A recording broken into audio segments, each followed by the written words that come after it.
Hello, I'm Andrew Dyer, and welcome to another edition of the Roundball Report, the only show in the area dedicated to highlighting the experts of the high school, college, and professional basketball teams which play in the Washington metropolitan area. And here with me again is my co-host, the one and only Coach Nikki Lewis.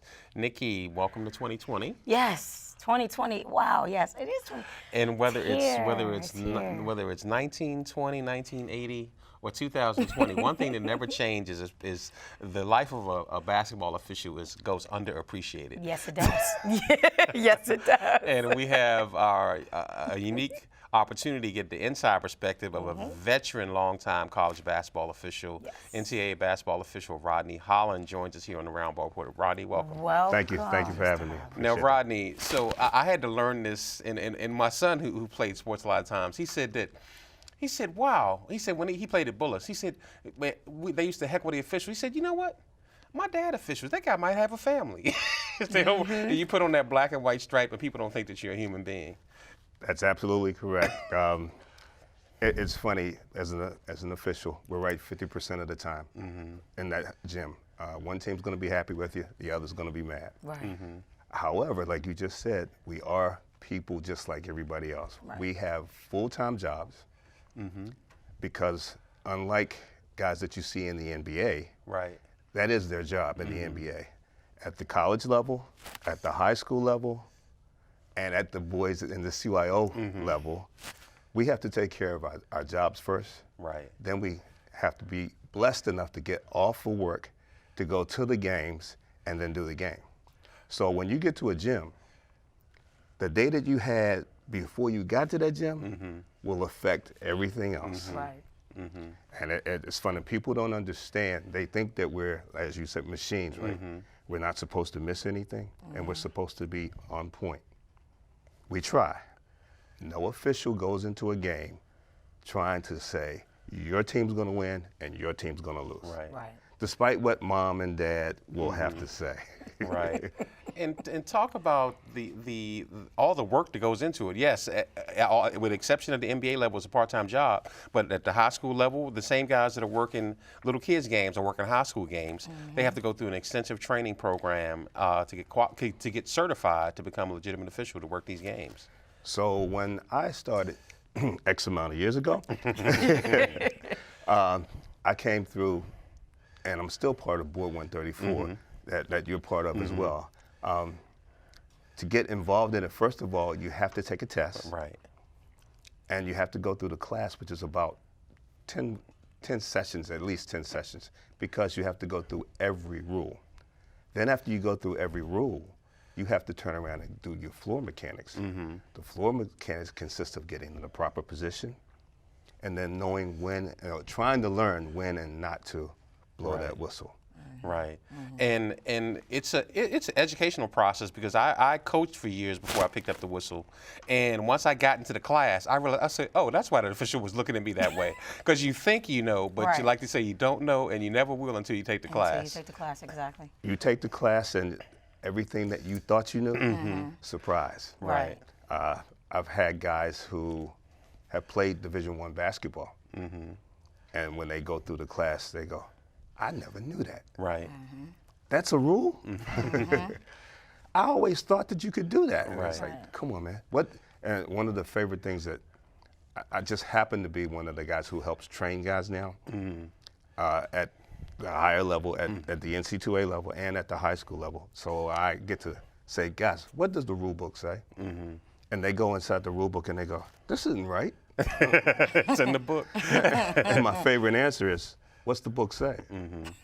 And they go, but we always did it this way. And our coach always taught us to do this. He was wrong. Right. Exactly. Exactly. I also had the opportunity to take the class last summer.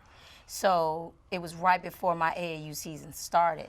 And it was an eye-opener to me, too. So I took the class right before my AAU season started, and I did less yelling at the referees during the season. And it was funny because I was so used to saying, how could you make that call? And all of a sudden, it's like, you don't say that anymore. Because now you really know the rules. And I tell coaches now, even if you don't go take the class, at least pick up the book and read the book. Because you'll find out that when you look at the other side of the game, game. You won't yell at the referees as much. You'll coach a different game too. Absolutely, absolutely. We're fortunate in this area to have some of the best players in this country. So if you can referee guys in this area and referee well, you can go far. Right. And Rodney, we're working on behind the scenes to try to get you to come on to do an extensive segment educating folks. But one rule that is on the playground that's not in the high school basketball, and I don't believe it's in college basketball either, is that if the shooter takes a shot and it does not hit the rim, they are able to get that rebound without being called a self-pass, as the playground term That's says. the playground rule. That's a self-pass. I mean, you can't do that. So when I used to play out in the street all the time, I was one of those guys who could grab rebounds, and people would go, and I would throw something up and like, I shot the ball. Why can't I go get a rebound? That's a self-pass, man. I'm like, where does it say that you can't go get your rebound? Right. I knew that one before I even started the class. Right. Right. But I believe in the NBA, they do prohibit that. The rule is the rule. You would be surprised to know that a lot of the rules or actually most of the rules that are at the NBA level come all the way down. The difference is the NBA is a business. There's no doubt about that. Right. You're not going to foul LeBron out like you used to not foul Michael Jordan out or Larry or Mike out. I mean, Magic out. Right. But again, the rule is still the rule. Right. Wow. Right, and one of the things that they've just come back to, as we used to always say, even when Tito was running the class, is that the continuation rule is the same at all levels. They just gave more grace to the NBA in the last year or so. They've gone back to the more traditional interpretation. That's absolutely correct. So one big thing that people always get messed up with or confused with nowadays is the travel or the zero and the Euro step. And they see Mr. Harden take that step back. Oh my goodness. Oh gosh. That's a walk. Yes. That is a travel. Yes. Because once you've established your pivot foot, if you pick it up, you have to pass or shoot before you put it back down. Right. You see and does whatever he wants to do. So there's an NBA difference. Right. And part of that is because it's the zero step versus the other thing. And yeah, it's fun. I call it the J Hard Shuffle. I tell them when I'm coaching, I tell my kids all the time, please do not do the J Hard Shuffle. And then I took the class, but I really only referee like the little kids, like the CYO stuff. I don't do the major stuff because I don't have time. So I just really took the class because I wanted to get a better understanding as a coach. And I felt like it helps me with coaching. It definitely will. Because I'm doing more coaching on the elite level now. And it was just me being able to coach better on that level. And I feel like it helps, but that move that James Harden does, it is messing our kids up because they don't understand that it's a travel, and they really get upset when they get called for that travel. Yes.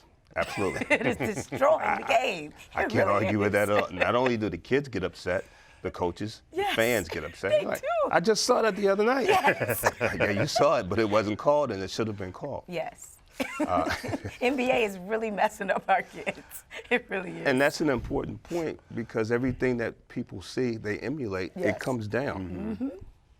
But you have to understand that the NBA is totally different. Yes. And if you really want to start emulating anything, if kids want to start, they should start watching college basketball and watch it all the way down. Right, right.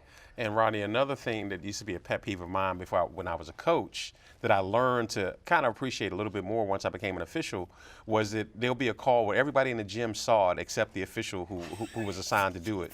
And then you talk to his partner and say, well, I couldn't go make that call because it was my call. I would be like, well, give me a whistle. But there are, at the higher levels, everybody is trained at a certain level, and you may not have the disparity in skill set of an official. That was a high school JV game where it was legitimately like, if you just got to cover for your partner. If he can't carry the load, we can't miss it. But explain to them the jurisdictions that where you have primary and secondary coverage. So in 3%, or at the varsity level and high school, and at the college level, there are 3 referees on the floor. You have a trail, you have a lead, and you have a slot. Those are the positions of the floor. everybody has their own area of responsibility, and we call it primary coverage area, PCA. When I do a pregame, I say, I have 33 in the third, you have 33 in the third, and you have 33 in the third. If you referee your 33 in the third, and you get yours, and we all get 97%, we have a great game. So that means in a court, the slot or the C will have his primary area, and there are times when you have secondary coverage where two people will be looking at the same thing, or in the same area, not the same thing, the same area. So yeah, that's how that works. We can go into that a lot more later on, but yeah, that's how that works. But in the lower levels, we just have different skill levels for the officials. It makes it, as a veteran official, sometimes you just have to bite the bullet. Like, I've got to make that call because I've got to manage the game. There are times, as you just said, it's about managing the game and making sure the game is called correctly. You want people to make sure that they get theirs and do what they're supposed to do, but if there's pardon the expression, if there's a murder over there and he didn't blow his whistle, you better go get that because you have to take care of the game. Because if you don't take care of that murder, there's going to be a massacre and a gang fighting down on the other end. That's how they go. Now, there are times that there is a difference between being a literalistic referee and a realistic referee. Most coaches like to have a realistic referee because they know how how the game will flow, and they'll go, that was a foul, but okay, I understand. Where a literalistic referee will be, boop, boop, boop. There's no flow in the game. And people have to understand, we referees need to understand, nobody came there to see us. How about that? You came to watch the guys play the game. Our job is to make sure the game is played correctly and in a good flow. And the most important thing is all contact isn't a foul. So talk about things like the RSBQ where the contact has to have an impact before you can deem it worthy of a foul. You just said some things that people would not be happy with you saying. We only got a minute, so you don't have to give the full book.